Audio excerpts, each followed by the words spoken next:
Hello mga Babs! Hello Brilliant! So ayan, hindi ako si Blyta. Hindi. QD.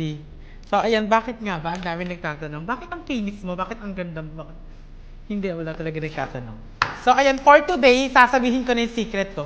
Siyempre, nandito siya. Ano nga ba to? Siyempre, ito ay AHA. Toner siya sa mga hindi nakakaalam. So ayan, naamoy natin. Actually, alam ko na yung amoy nito, pero sasabihin ko pa rin sa inyo. Kasi nga, baka hindi mo alam. So, ayan. Para siyang perfume, pero toner siya. Dahil mabango siya. Super. Hindi ko ma-explain, hindi parang sweet scent na, alam mo yun, parang baby. Baby mo.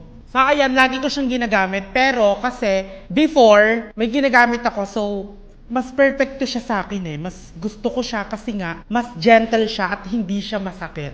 Ikaw naman, kung anong prepare mo, kung gagamit ka ng cotton, okay. Pero kasi ako, talaga ang ginagamit ko, yung palm ko lang. Pam! So, nilalagay ko lang siya tapos, pinupuras ko lang. So, ganun lang yung technique ko. Technique ba yon?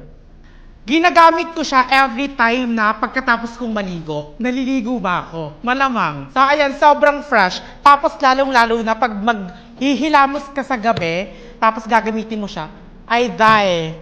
Pagkagising mo, talagang damon-damo mo yung freshness. Go! Oy. Yung skin ko dati, kung maipapakita ko man, sige, ipakita natin. Eto siya. So, ay yung skin ko dati, before, kasi aminin natin sa hindi, bukod sa hindi na siya masakit, affordable, alam mo yon, pwede mo pang dalhin araw-araw, kasi di ba, ano siya, pwede siyang iganyan lang, no? Oy, sobrang nakatulong siya sa akin. Sobrang napakinis. Hindi, hindi lang naman si AHA. Yung buong product ng Brilliant talaga. So, pag nakita niyo ako sa personal, ang dami nagsasabi nito, hindi naman sa nagmamay. Ganun na din yun. Hindi naman sa di ba? Pero makinis talaga ako. Ayun yung isa sa pinagmamalaki ko. Kasi as maitsurang tao, kailangan makinis ka talaga. Nakakatakot. Nagustuhan ko siya kasi bukod sa mabango siya, hindi siya mahapde, gentle lang siya. So, ayun, sobrang perfect na talaga. Walang hapde, walang pangingirot, walang pangingilo. Hindi siya nangipin. Kasi syempre, as lagi kang nagme-makeup, di ba? May mga toner na nagbabalat, pero goods naman yun. Kung ano mas prepare nyo. Pero ako kasi, lagi ako nagme-makeup, so hindi naman pwedeng nagbabalat ka tapos magme-makeup ka. Ay, dahil. Hindi. Go.